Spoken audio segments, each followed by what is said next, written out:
Hi all. So today I received a request to do some work on or do an overview of diels alder reactions and how those work.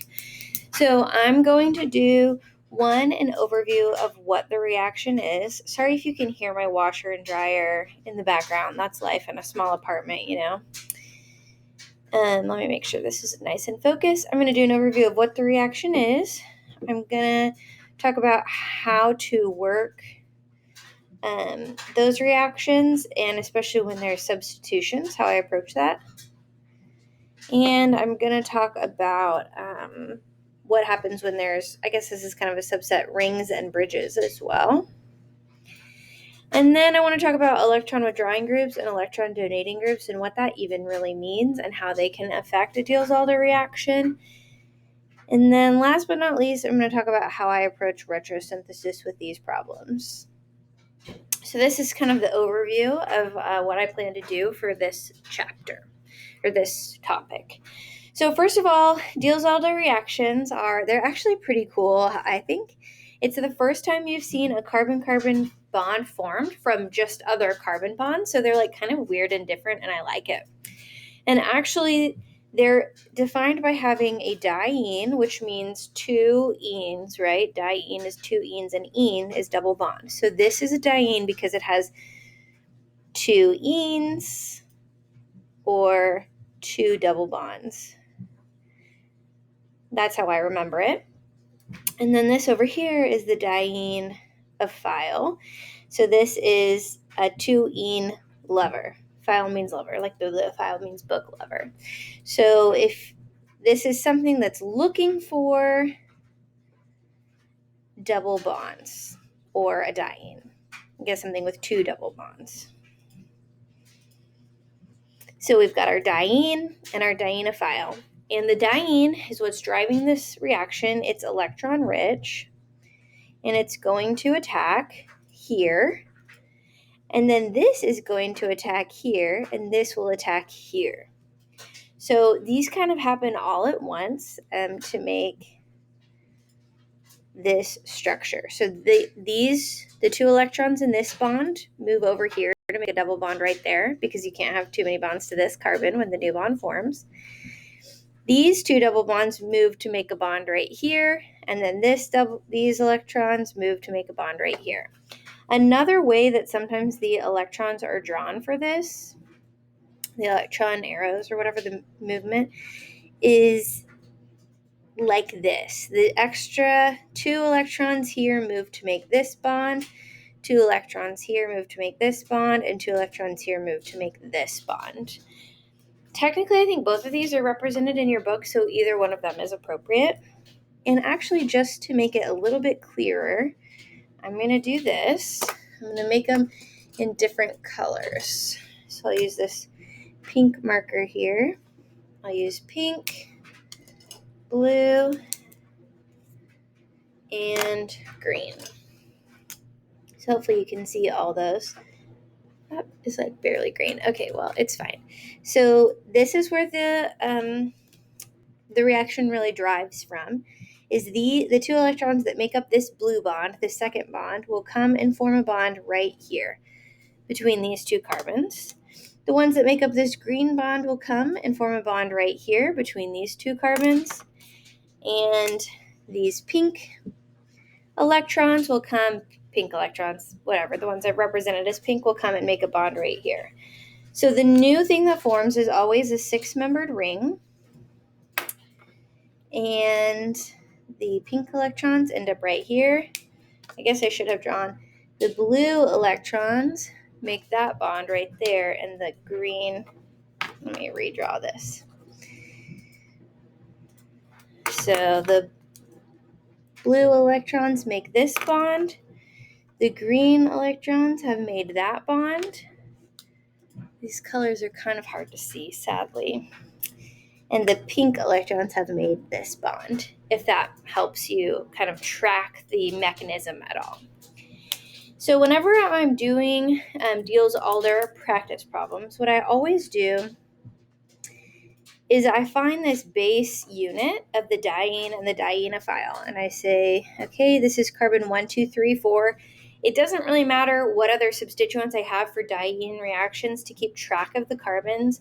I always number 1, 2, 3, 4 like this, and then 5 and 6. So the double bond between 3 and 4 becomes a single bond between 5 and 6. The double bond between 5 and 6 becomes a single bond between 6 and 1. And the double bond between 1 and 2 becomes a double bond between 2 and 3. So if we redraw it, it looks like this. And doing that has really helped me to always be able to find kind of what I'm looking for, or find the main, let me make sure this is focused, kind of find the main structure of the reaction, even when you have substitutions or bridges. So that's the basics of a diels-alder reaction. So now I'm going to talk about what you do when you have substitutions. So sometimes a diels-alder isn't that simple. Sometimes you'll have other things off of it.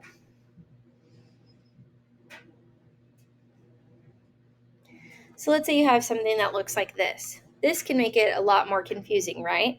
But if you just hone in on the main structure and number those, 1, 2, 3, 4, 5, and 6, that will make life easier because you can have your diels-alder ring that gets formed, 1, 2, 3, and 4. You know that happens because this moves here, this attacks here, and this goes here.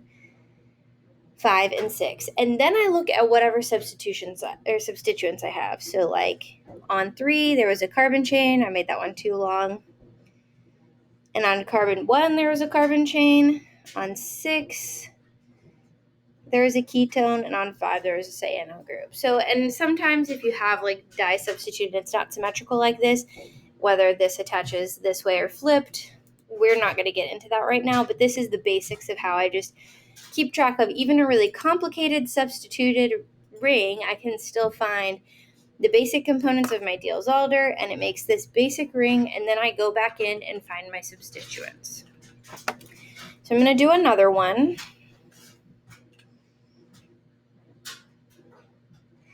And I want, if you can, pause the video and see if you can come up with what structure this would make. Okay, I'm going to go ahead and jump into it. So we start with finding the main diels-alder structure. So 1, 2, 3, 4, 5, and 6. So that's going to make our 6-membered ring. 1, 2, 3, 4, 5, 6. 1, 2, 3, 4, 5, 6. And we know there's going to be a double bond that forms between 1 and 2, and these electrons move here. The new bond formed right there between 4 and 5, and the new bond formed between 6 and 1. So that's where all those came from. Now between 6 and 5, there's also a 6-membered ring, so we're going to add that on. And then also between 2 and 3, there's a 6-membered ring. So we'll add that on. And that's it. That's how you would solve a diels-alder with multiple substitutions like that.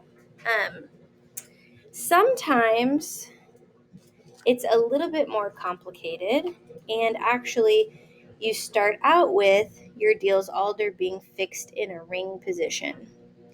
Something like this. It's already, your diene. I don't know why.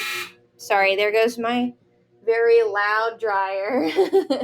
Okay, so here's your diene and your dienophile. So you can still have, your dienophile and your diene, but your diene is locked in a ring already. So when that occurs, what I do, again, I cover up these substituents for now, and I try to only look at my regular diels-alder diene and note that this will be carbon 1, 2, 3, and 4, and over here will be carbons 5 and 6. A double bond forms between carbons 2 and 3, and then it's hard to draw in here. The double bond forms between 2 and 3. 3 and 4 makes this bond happen between 4 and double bond between 3 and 4 makes the bond happen between 4 and 5, and the double bond between 5 and 6 makes the single bond between 6 and 1. So now we haven't done any substituents. We've only looked at carbons 1, 2, 3, and 4, and then carbons 5 and 6. Okay, so here's our carbon 1, 2, 3, and 4, and then carbon 5 and 6. Now on carbon 5 and 6, those substituents are easy. We've seen those already before. It's just some ketones. But there is a bridge. There's 2 carbons that are bonded between 1 and 4 because it started as a 6-membered ring. So you'll see that represented like this, and that means it's a bicyclic ring. It sometimes is also drawn like this. So this is carbon 1, 2, 3, 4, 5, and 6. We have our ketones down here, and then there's a bridge up from the 6-membered ring with these 2 carbons right here. So I know that's kind of confusing. Hopefully it at least gives you a foundation for what happens when you have a diene that's got a ring. Sometimes you'll also see it with a 5-membered ring. And in my opinion, those are a little bit easier to visualize. You still have carbon 1, 2, 3, and 4, but this one pokes up.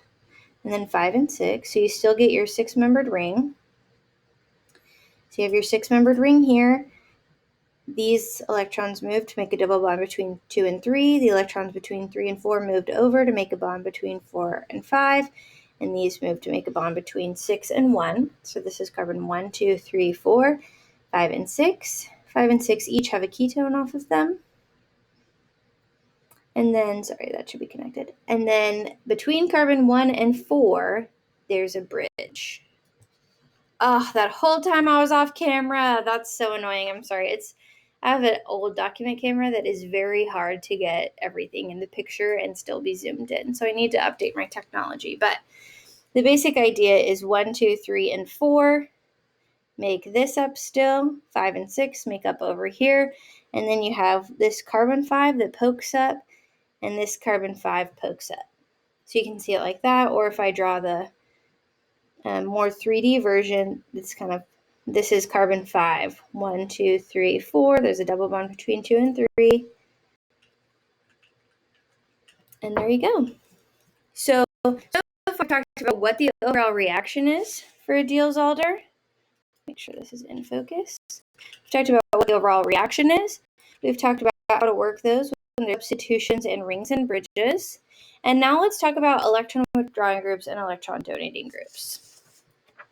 So when you think about diels alder reactions, really the electron richness of this diene is what's driving the reaction. There's enough electrons here to make a 6-membered ring. So, you need something that's going to drive that to attack. So if you have substituents that are donating electrons, that's an electron donating group. So carbon-carbon bonds will donate electrons. That means there's extra electrons there. Even better is if there's something with extra lone pairs on it. Those things will donate electrons to make this reaction go faster. So if you had this diene versus this diene, this one's going to go a lot faster. If you had an electron withdrawing group that takes away the electron richness, so something that has really strong electronegativity, like something with this partial positive right here and no electrons to donate, that's going to slow down the reaction. So this speeds it up. Electron donating groups speed up if it's on the diene, and they slow down if it's an electron withdrawing group. So that's really all that's happening here is if you have extra electrons being donated to the diene, it's going to go faster. And if you have electrons pulling away from the diene, the reaction is going to go slower. Same thing, but opposite with the dienophile.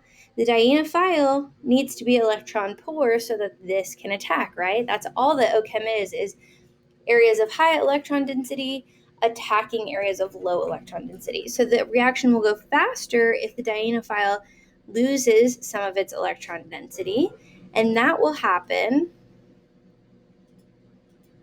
with an electron withdrawing group. So some classic ones that you'll see will cyano groups or carbonyl groups because they have that partial positive there. Both of these are strongly electronegative, so they draw electrons away, and they don't have any resonance structures or any lone pairs to donate electrons in.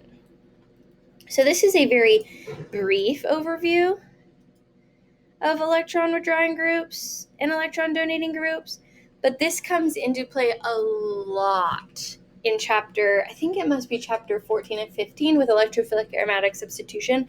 So you'll learn a lot more about these and they will become much more intuitive in the next few chapters. But that's just a brief overview of what electron withdrawing groups and electron donating groups do to Diels-Alder reactions. And then the very last one is retrosynthesis. So let's say I have a molecule that looks like this, and I'm asked how I would synthesize that. Well, the thing I always break it back down to is I know Diels-Alder starts with this and ends with this, right? So I'm looking for a double bond that will tell me that it used to be the diene. This doesn't always work. Sometimes there will be pre-existing double bonds if there's a lot of substitutions, but I have a step later that will kind of show you how to manage that. So in this case, there's a double bond right here. So I'm assuming this is between carbon 2 and 3.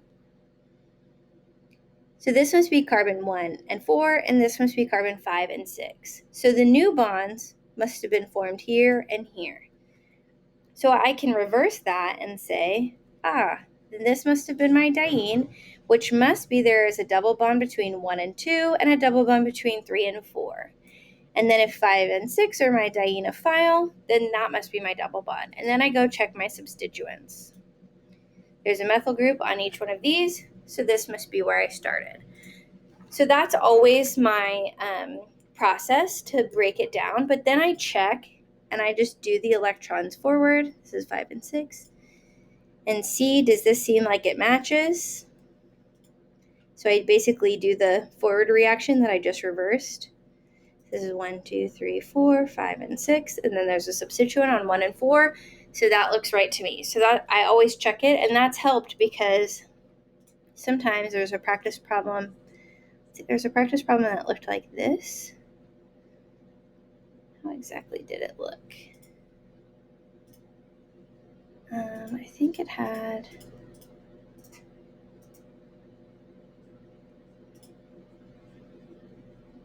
this structure. That's what it was. Okay, so there's a practice problem that looked like this. And I was like, okay, well, this could be the diene because there's a double bond here, but this could be the diene too. So I looked at both of them, assuming this one was the diene. We'll number this 1, 2, 3, and 4. So that structure would look like this. That's a pretty typical diene, and the dienophile would look like this. Okay, so that's one possibility. But if this double bond over here was the diene, let's just number it. Let's just go for it. Because there's 2 double bonds in this final structure, so either one of them could have started out as the diene. Would have looked like this.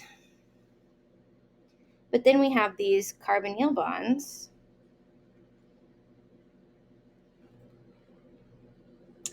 And then you're like, wait a second. Have we ever seen something that looks like that? I have questions. Where would the new bond form? And so this is, you're not going to have a structure that has 2 double bonds right next to each other like this. That's not electronically favored, and it's not in the right position to be a Diels-Alder because it actually shows up as an aniline. So it would look like this with a carbon in the middle there. So that can't really do an effective Diels-Alder because of these, so that's not really going to work.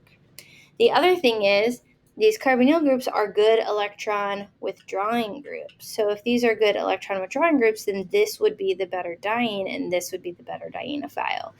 So I'm going to pick, instead of picking this as the diene, I'll pick the double bond that has the better electron donating groups, and that doesn't cause us to get this weird aniline structure. So then I would say that would be this one, 1, 2, 3, 4, and that means this 5 and 6 would be right here. This must be where the bonds were formed.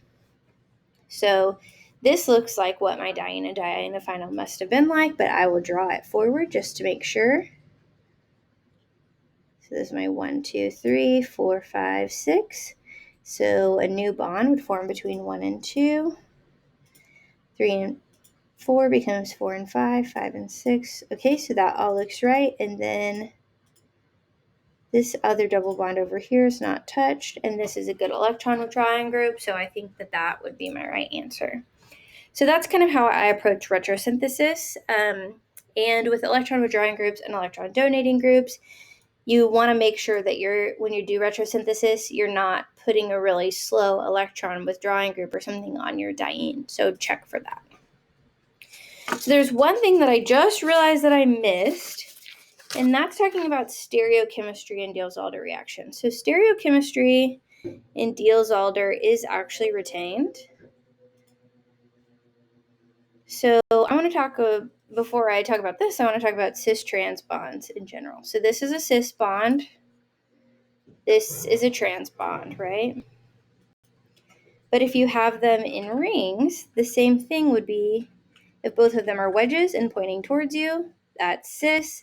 If one's a wedge and one's a dash, or vice versa, that's trans. Or if they're both wedges, or they're both dashes, that's also cis. So we see cis and trans look differently in double bonds versus in rings. But stereochemistry is retained. So if you have a diels-alder and your dienophile has a substitution on it, we'll make it this because it's a good electron withdrawing group, so that makes the reaction go faster. If you look at this bond this way, it becomes pretty obvious this is a trans bond. So if this is a trans bond, then that stereochemistry is going to be retained in your diels-alder structure. So 1, 2, 3, 4, 5, and 6. 1, 2, 3, 4, 5, and 6. So this is the basic structure. These electrons formed 4 and 5. This went here to form between 6 and 1. And these came here to form a double bond between 2 and 3. Sorry, I don't know why it keeps going out of focus. So that's your basic structure. And now we're going to add in between 6 and 5. Each of those have a carbonyl group. So one of the carbonyl groups, because it's a trans bond, needs to be dashed, and one of them needs to be a wedge to retain that stereochemistry.